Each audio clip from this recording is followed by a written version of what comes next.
Welcome to the ISF podcast from the Information Security Forum, featuring timely conversations, practical insights, and resources for global cybersecurity professionals. I'm your host, Tavia Gilbert. Today we feature CEO Steve Durbin's conversation with Stephen Poloz, a world-renowned economist who served as governor of the Bank of Canada from 2013 through 2020. Steve and Stephen discuss some of the themes Poloz addresses in his recently released book, The Next Age of Uncertainty: How the World Can Adapt to a Riskier Future. They discuss communication in the midst of crisis, how the Fourth Industrial Revolution compares to past momentous technological change, and managing risk and staying resilient amidst global turmoil. So, Stephen, thank you very much for joining me on the podcast. You have been described as one of the world's foremost economists. You've got over 40 years' experience in economic and investment research, forecasting, banking, policymaking, and of course, you were governor of the Bank of Canada for 7 years. Christine Lagarde, who was president of the European Central Bank and, of course, managing director of the International Monetary Fund, the IMF, has also described you as one of the most experienced economists that she has ever worked with, who's never lost touch with the world around you. So huge plaudits there, no pressure at all in terms of what we're going to be talking about for the next 20, 30 minutes or so. But I'm intrigued by how you really had such a stellar career as an economist and of course ended up as being the governor of the Bank of Canada. So let's start there. Did you always set out wanting to be an economist? Was that something that you sort of set your stall out from a young age?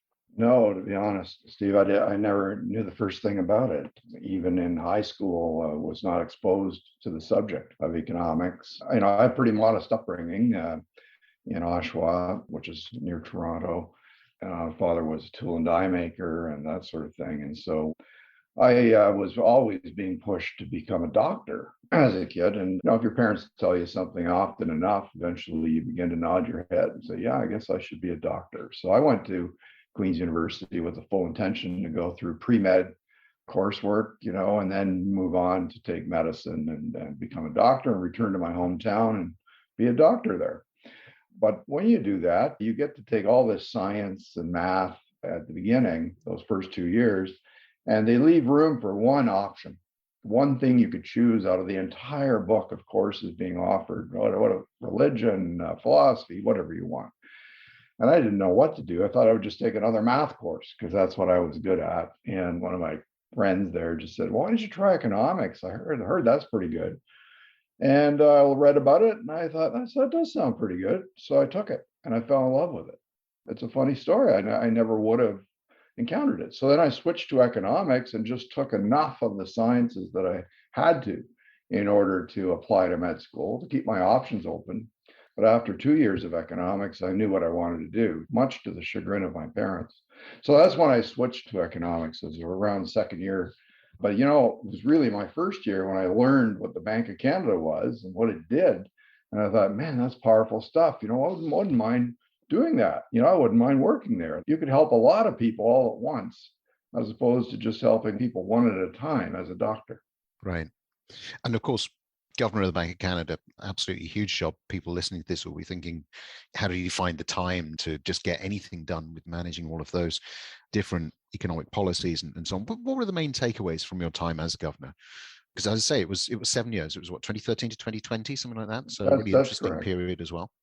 Yes, well, it was an interesting period. We basically began with still fighting the last war, which was the global financial crisis. The economy was still well short of where it needed to be. And then, of course, ended off with the COVID crisis. And so, but I guess my big takeaways are many. It is possible for that job, any governor's job, and I'm sure other governors will find the same thing. It's possible for it to be all-consuming, that you could literally spend all your waking time reading more and getting more briefed and understanding even more detail. Or you can rely on a team, which is more my model, and discover that actually there's so many people around you that want all the same things that you can get enormous amounts done without actually destroying your home life. So I think I did manage to find something, a bit of a medium in there. But if you're asking about, there's of course high points and low points. And most of the low points I kind of associate with the media, not because I have lots of high points with media too. It's just that the low points were points from which the media kind of went off on a tangent, or you attract criticism because every word, every nuance is so scrutinized that my style of communication was a little more informal. I mean, I would say to you, well, this is going to happen probably by the end of the year or around the end of the year. And you'd say, oh, around the end of the year. Okay, fine. And then a few minutes later in the same conversation, I would say, sure, late this year, early next year, which in my mind is still around the end of the year. Right.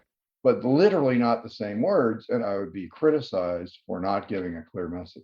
Yeah, so I found some of those things a bit annoying, but the power of the office, the ability to literally anticipate something that's going to happen to the economy, react in advance, get it done, despite opposition or criticism at the time, and then to be proven correct, that's very fulfilling stuff. You really at the end think, I actually did some good by sticking my neck out and taking a bit of heat.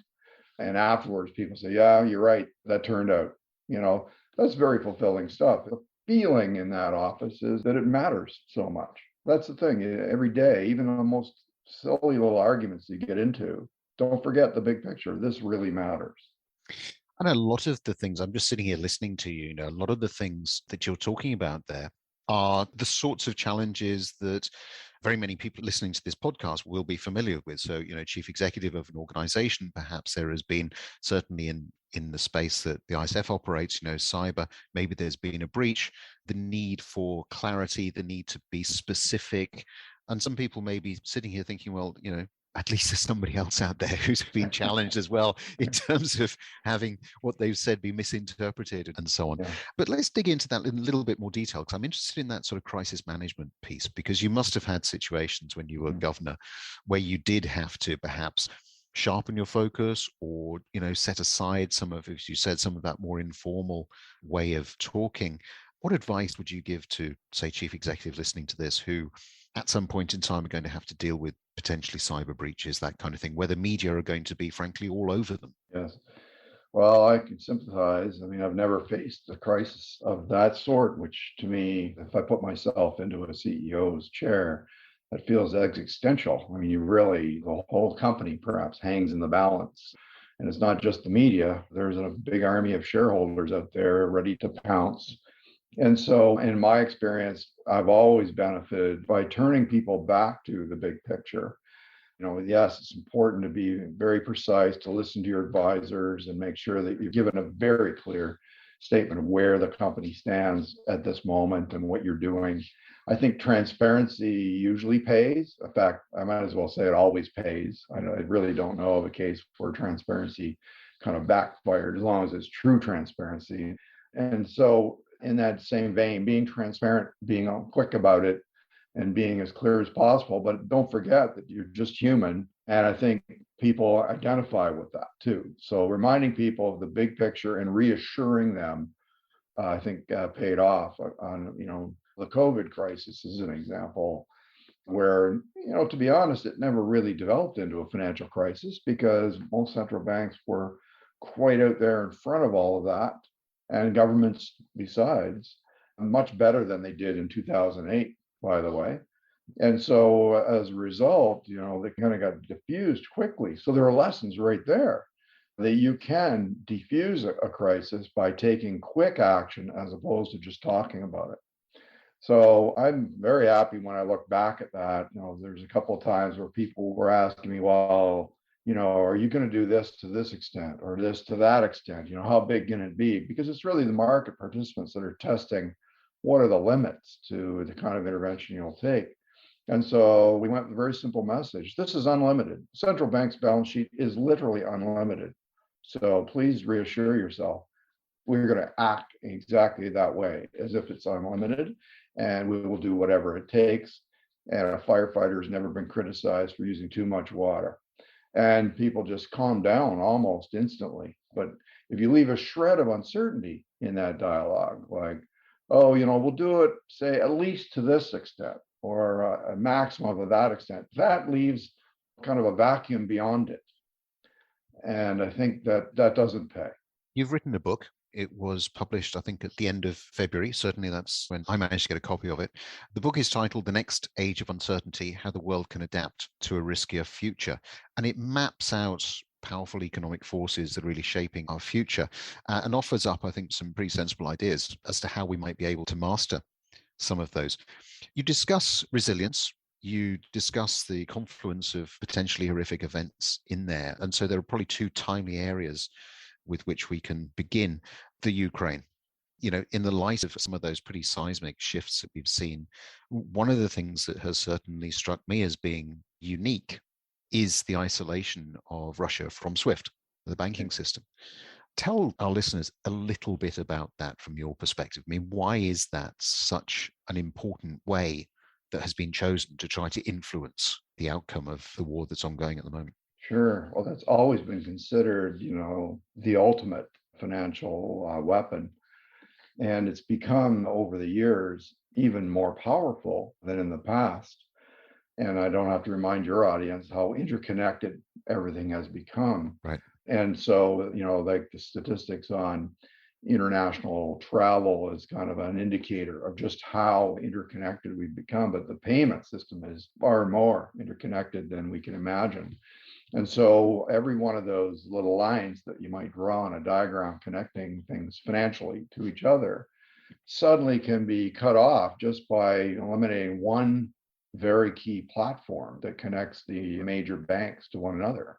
And that turns out to be very powerful. And, I thought it was the ultimate weapon that would be deployed.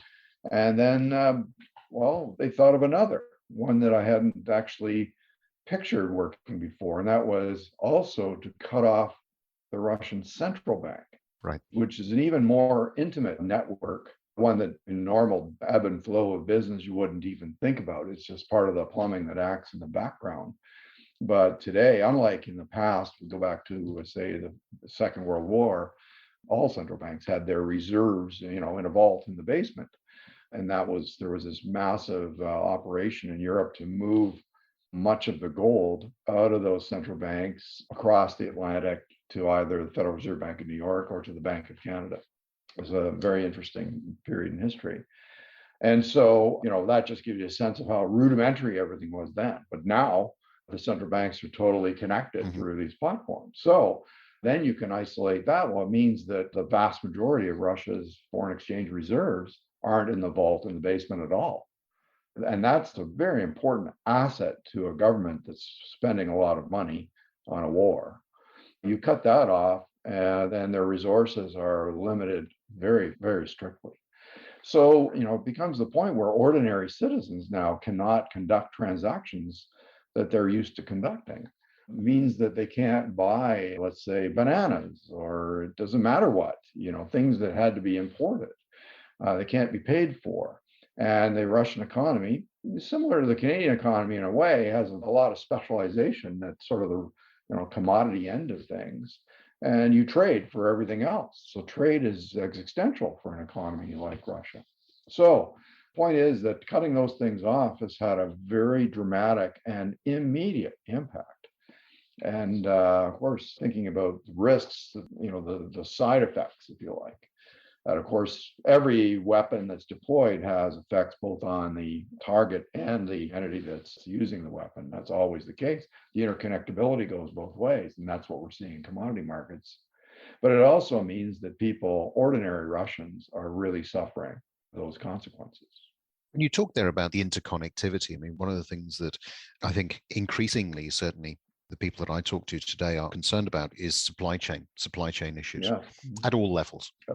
In your book, I think in one of the chapters on growing inequality, I'm just looking at here, you talk about how global supply chains really work. Tell us a little bit about that within the context that we've just been talking about. Yeah, so supply chains have gotten this kind of oversimplification around them, which is not uncommon with things that are in economics. People think, well, if you're getting the stuff I'm buying, if it's coming from, I don't know, it's coming from China, or if it's coming from Russia or something, well, that sounds risky nowadays. So let's just have that all done here. So that way we don't have that problem. Well, of course, For economies such as Canada or the UK, or actually almost every economy, except for the largest among us, say the United States can go along its way doing less trade than most of us because of its scale. But most of us really do depend on trade in order to sell the things we have and get the things that we want. Now, expanding that into the supply process was kind of it's about a 25-year-old phenomenon. It's basically related to when China entered the WTO and opened up the possibility to reduce costs by fragmenting your product and getting the parts from somewhere else. And so if you have a product and you need really clever, high-skilled workers to do it, but usually it's only the engineering or, let's say, one of the most important components that require that, and all the rest are kind of off-the-shelf bits and pieces. Well, those things can come from anywhere else. And so by combining those things in a global way, you can reduce the price of that final product and sell many more of them. And that creates more jobs domestically, high-paid jobs. Okay, so we're thinking about the iPad or something like this, which is produced in like 40 countries. Well, okay, so with that as a basis, now let's imagine a world where we reverse all that. We deglobalize in order to reduce risk. Well, if we do that, that's a recipe for a far more expensive iPad. And so you will sell far fewer of them, and you won't have as many of those well-paying jobs domestically in the United States as you had before.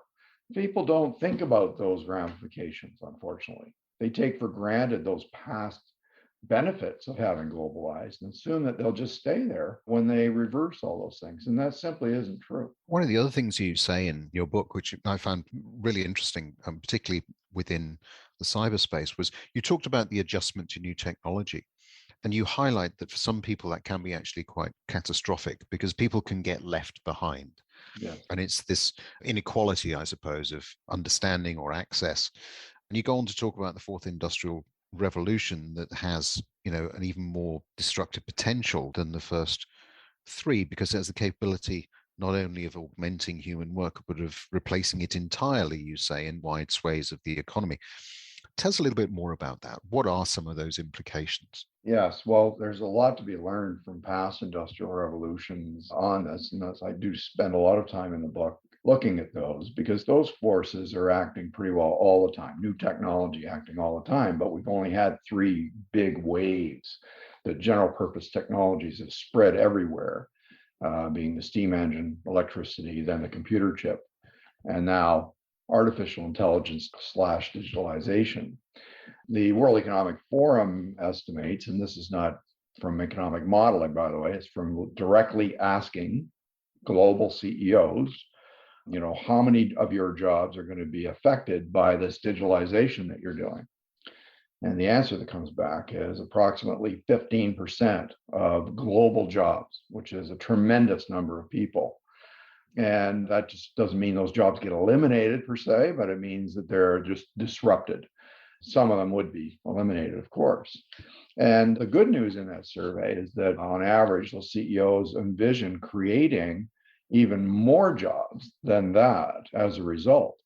But of course, what emerges is what I call the perpetual K-shaped trajectory for the economy, where the top part of the K is doing great, growing fast, and we see it right now in the economy. And the bottom part of the K is the folks that are being dislocated or disrupted from this new technology.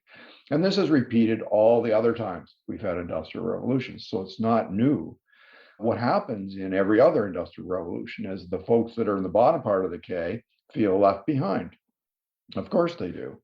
And, arguably the third industrial revolution, the computer chip, this wasn't just technology. It was supplemented by the fact that it was also when we did globalization, as we just discussed in your earlier question. And so for one reason or another, many people feel they didn't participate in that general increase in prosperity that comes from either new technology or the globalization we talked about earlier. And so you get this level of disenchantment that grows. And of course, it becomes political. Anything that people care about becomes a concern to politicians because politicians work for the people. And so what we get then is this growing income inequality, the bottom part of the K versus the top part of the K, fueling this angst, this sense of discontent at the bottom part of the K, and these folks then becoming identified with one branch of our politics. So political polarization is the natural result. In the deep past, these kinds of conditions have led to things like revolutions or civil wars. Okay, that I'm not predicting that here, but of course we see symptoms of some of that kind of political activism. We call it populism or what have you. And of course, certain politicians will tap into that and actually augment the polarization for political reasons. So it's not a healthy atmosphere. And so the good news is that every other industrial revolution has eventually benefited everyone for the reasons we described before. If you have a new technology, you deploy it, your competitor deploys it, you're in a competition with one another. So what happens is the prices of everything that use the new technology tend to fall. We get a deflationary pulse through the economy, which augments the purchasing power of everyone and gives a tremendous boost to economic growth throughout the economy and creates jobs nearby. That's to say, if you're displaced by the new technology, you may be, let's say, a truck driver and you get displaced by an automated truck. Well, people say, do I have to learn how to write code in order to get a new job, to get into the top part of the K? And the answer is no, because that general rise in prosperity creates jobs right next door to you in the trades, in house building and house renovations and furnace repair people, all those kinds of jobs that, require skill sets, but are not giant leaps in skill sets. Right. So what you're saying, I think, is that, change is not necessarily a bad thing. History has shown that actually we've emerged in inverted commas better place. That's correct. But it takes time. And during that time, people feel like they've been left behind.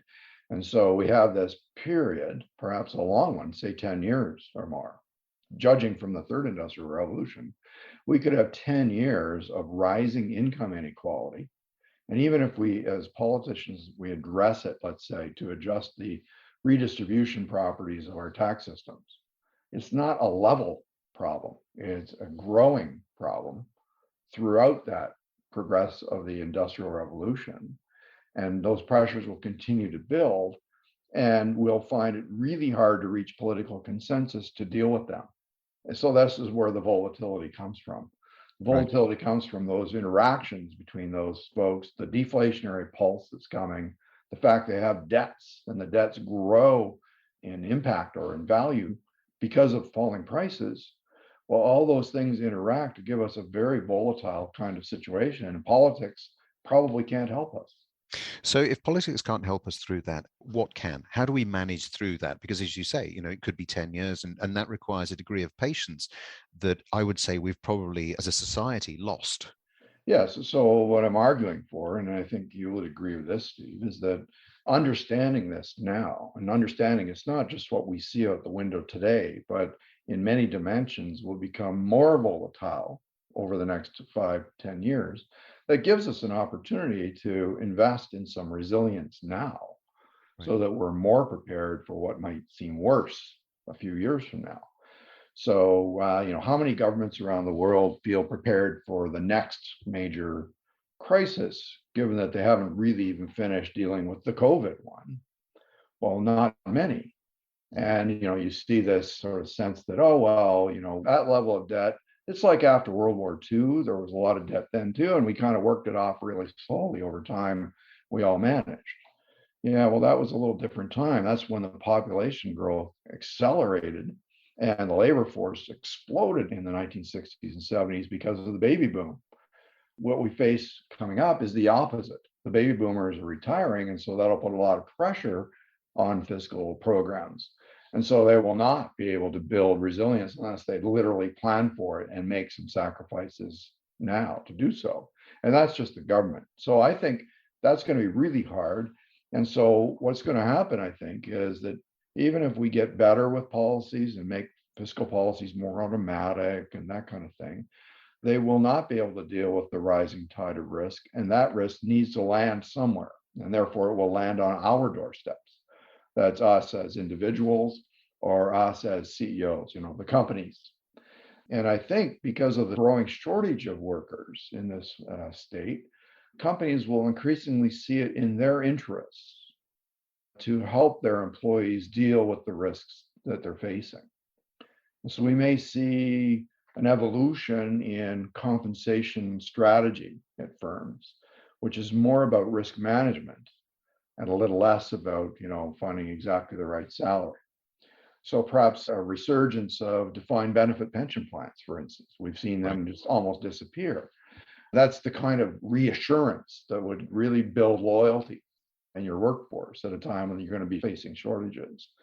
Or for companies themselves, imagine planning your business in this much more volatile future. I think companies will come to invest far more in resilience in the form of expertise around managing risk, so that a company that can manage risk down to something more acceptable will create a lot of value for their shareholders. Right. And it won't be just having a risk report for your board and looking at a couple of tail events or tail scenarios. It'll be more like having an actual team that's charged with managing risks in the company full time, all the time, and thinking ahead, and thereby actually spending money on risk management, having a line that's, an intangible investment, like what you invest in your brand or in your network. It's an interesting point you make there, because one of the things that I see at the moment in the cyber space is a lot more discussion around this issue of risk. So for a very long time, we in the industry have talked about performing a qualitative assessment on risk. And there's been a drive over the last, I would say, 2 to 3 years to try to move that much more to quantification, Yes. because boards understand that better.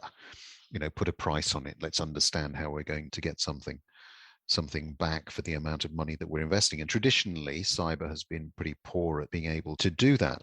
But what I'm hearing you say is that these sorts of things are going to be necessarily, as a means of differentiation anyway, going to become almost intrinsic in the way that we manage our businesses going forward. Is that what you're saying?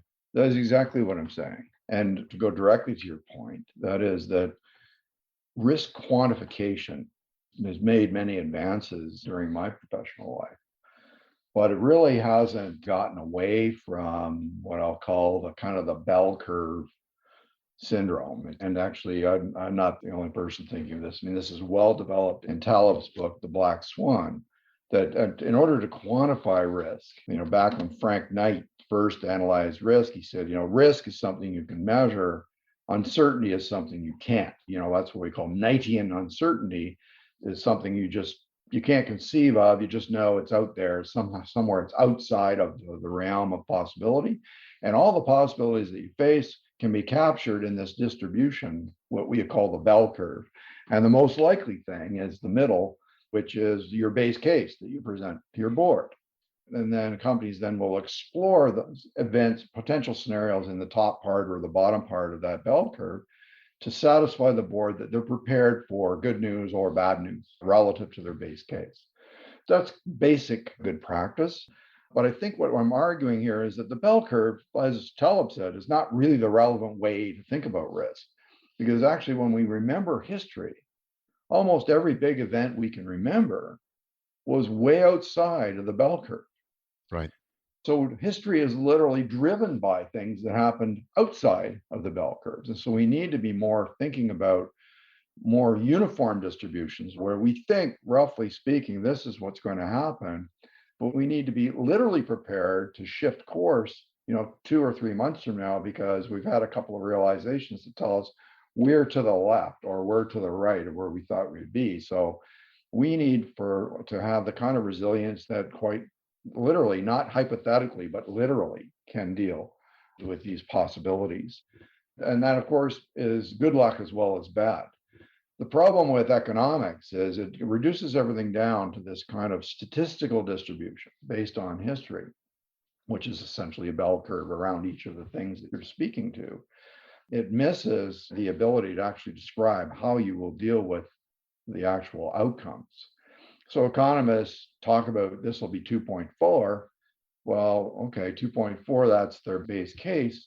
But literally the spread, they don't convey to people what the spread could be. And that spread has a lot of information in it for a company that's doing its planning. But often that's not given any publicity at all. In fact, the economist that says, I don't know if it's going to be 2.3, but I think it could be anywhere between 0 and 5. Well, then they just think, well, that's just one hand, other hand stuff. I don't, you're not telling me anything. But actually, that economist is telling you something. He's telling you that the uncertainty is really elevated, and you need to be prepared for both ends of that distribution. And that marks quite a significant shift in the whole management approach that people have to companies, because we are talking about moving into a period where, yes, resilience is hugely important, because we are not going to be able to predict with the same degree of certainty some of the changes that might be coming along.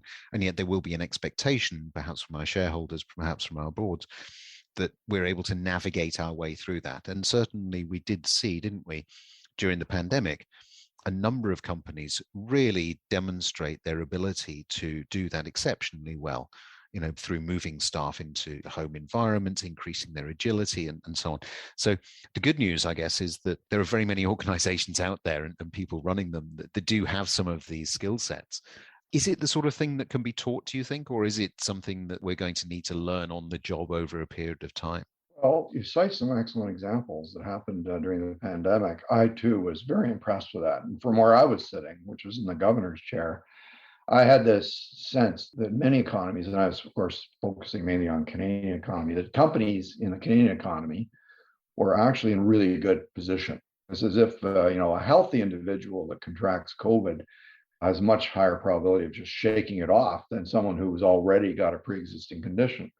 And similarly for the economy in Canada, we were at a 40-year low for unemployment, and we were at exactly 2% inflation, exactly on target. Home, as I describe it. So you can't get any more resilient than this. Mm-hmm. Maybe balance sheets could have been in better shape. There was a lot of debt, so I'll give that one away. But in much better condition than we'd been in previous years. And so when the shock came, I wasn't that surprised that the economy demonstrated resilience, and it came from many sources, not just the preparation. But in the end, can it be learned? I think we learned a lot from that actual episode. And there are a lot of going forward takeaways. People will never now underinvest in their ability to run their business remotely, will they? There was a little bit of scrambling. People were buying laptops by the truckful, right? Which is one of the reasons why we've got the chip shortage now. Everybody in the company is equipped both at work and at home. Well, that's twice as many laptops almost than we had before. And there's a chip in your exercise bike besides, so the next thing you know, that's a lot of chips.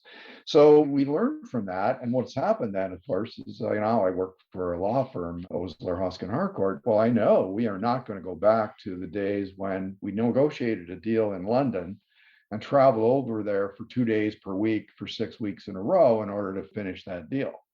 We will do all of that virtually, like you and I are talking right now. And we're just going to fly over maybe at the very beginning, and we're going to fly over at the very end to have champagne when it's over. Right. But I think in between, you're going to save all this money, not just money, but time on airplanes and so on. And so that's a major fundamental shift in the way we do business. And that's just one example. It's everywhere. So there will be permanent changes that I think are guaranteed to be higher productivity as a result of what we've been through. That's a form of resilience. It's not measured yet. If you ask statistical agencies, they'll say, well, I can't find any productivity in the data. They never can. When you go around the economy, you hear all these stories about how firms have boosted their productivity, and it's everywhere. I tell you, Steve, it's everywhere except in the statistics. And so we worry about productivity because I think we're not really able to measure it properly. In the end, I think we're going to come out of this feeling better about it. Now, there'll be people still in the bottom part of that K as a consequence of what I just said. And so we need great societal tools to help them find their way to the top part of the K much faster than has happened in past industrial revolutions, because there's going to be a steady flow of people into the bottom part of the K over the next few years.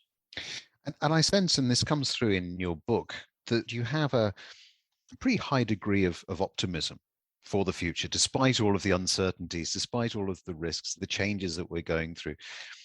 Would that be fair? I mean, I read the book and was expecting to come away and be quite sort of downcast, perhaps. But actually, it's quite uplifting in terms of some of the solutions that you offer and your perspective.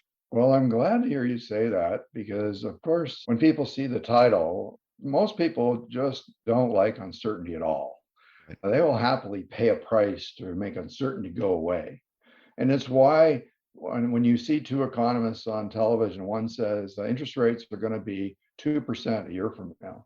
And the other one says, I don't know, interest rates could be between 1% and 3% a year from now. People glom onto the person that said they're going to be 2% because it's taken uncertainty off the table and has given them a direct answer to a question, makes them sound authoritative and so on. And I say, well, actually, the other one's giving more information. It's allowing for the possibility. You need to at least be prepared for 3% and be prepared for 1%. So think it through and make sure when you decide to buy that house, you're going to be okay. It's a very simple parable. And I know economists will say, on average, everything's going to be fine. So that's like saying, don't worry, you can walk right across that river because on average, it's only 12 inches deep. Well, it could be 60 feet deep in the very middle. Yep. And that's a big problem for trying to walk across it.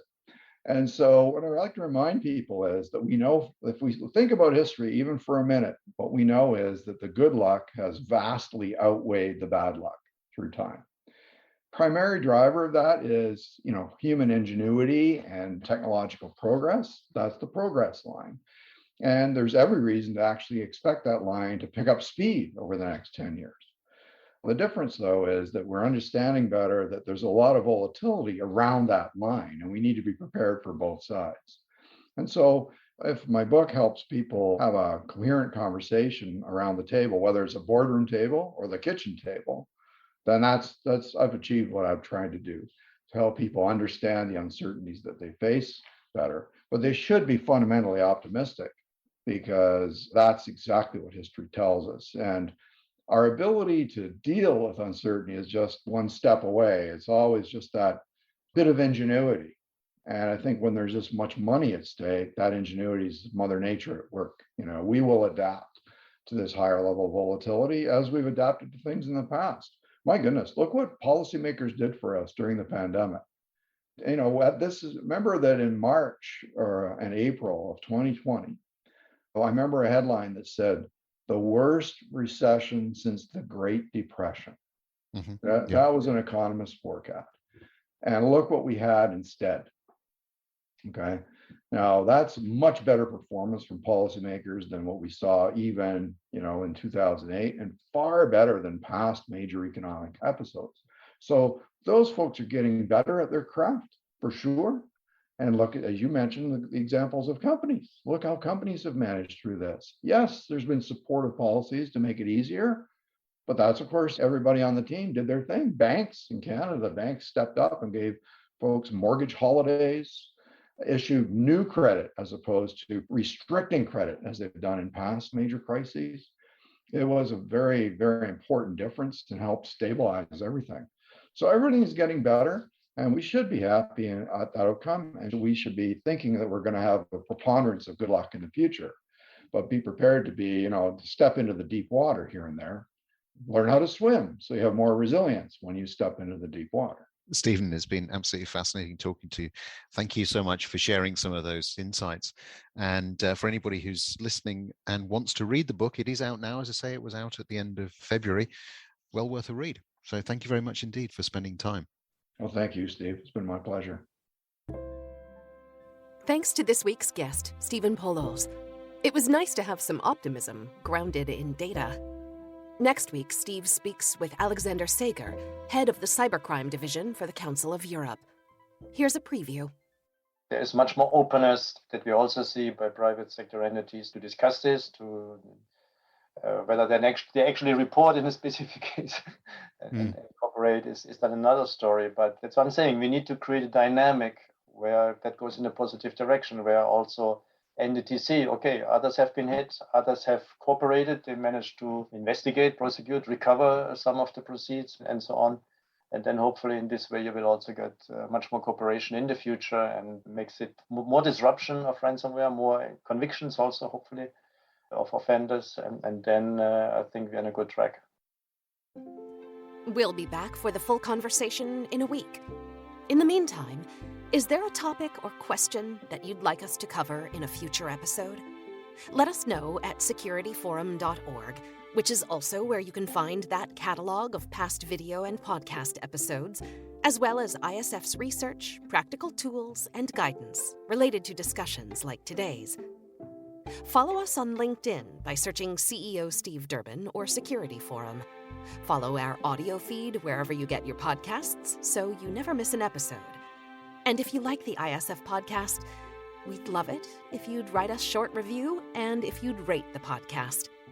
The ISF podcast is produced by Talkbox and Tavia Gilbert, with music by Alexander Filipiak, associate producer Katie Flood, mix and master by Brian Barney. Thanks for listening.